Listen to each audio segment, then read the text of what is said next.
भगवान गौतम बुद्ध को कौन नहीं जानता। भगवान बुद्ध समझदारी से जीवन जीने, सेहत का ध्यान रखने, क्रोध न करने, आध्यात्मिक जीवन जीने और किसी भी तरह की हिंसा न करने तथा जीवन में त्याग को अपनाने की सीख देते हैं। आइए समझते हैं जीवन सुधारने के नियम। पहला, दूसरों का बुरा न करें। अपनी प्राण रक्षा के लिए भी जानबूझकर किसी प्राणी का वध न करें। जहां मन हिंसा से झुकता है वहां दुख अवश्य ही शांत हो जाता है। दूसरा, सत्य के बारे में 3 चीजें ज्यादा देर तक छुपी नहीं रह सकती। वे हैं सूर्य, चंद्रमा और सत्य। जिस तरह सूर्य रोज प्रत्यक्ष दिखाई देता है, चंद्रमा भी दिखाई देता है, उसी तरह सत्य कभी न कभी सामने आ ही जाता है। अतः असत्य को अपने आचरण में ना उतारें, उससे दूर रहने में ही मनुष्य की भलाई है। तीसरा, जीवन का उद्देश्य सही रखें।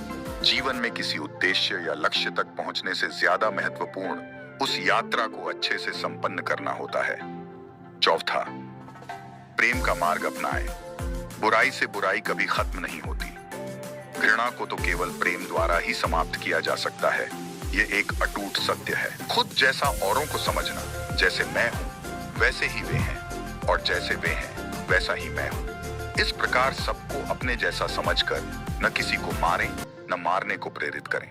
छठवां, स्वयं पर विजय। जीवन में हजारों जंग जीतने से अच्छा है कि तुम स्वयं पर विजय प्राप्त कर लो, फिर जीत हमेशा तुम्हारी होगी। इसे तुमसे कोई नहीं छीन सकता। सातवां, दूसरों को सुख दें। मनुष्य यह विचार किया करता है कि मुझे जीने की इच्छा है, मरने की नहीं। सुख की इच्छा है, दुख की नहीं।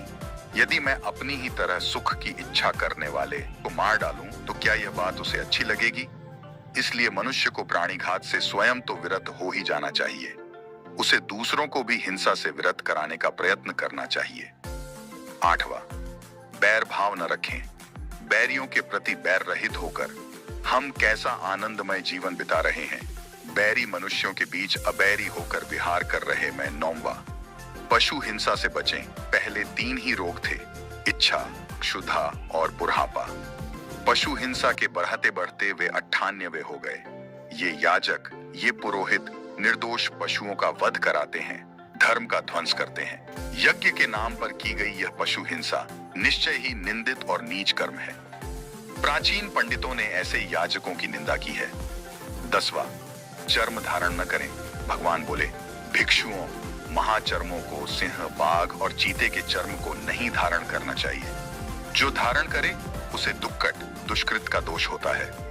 तो इस वीडियो में कुछ भी सीखने को मिला हो तो इस वीडियो को लाइक और चैनल को सब्सक्राइब करें। धन्यवाद।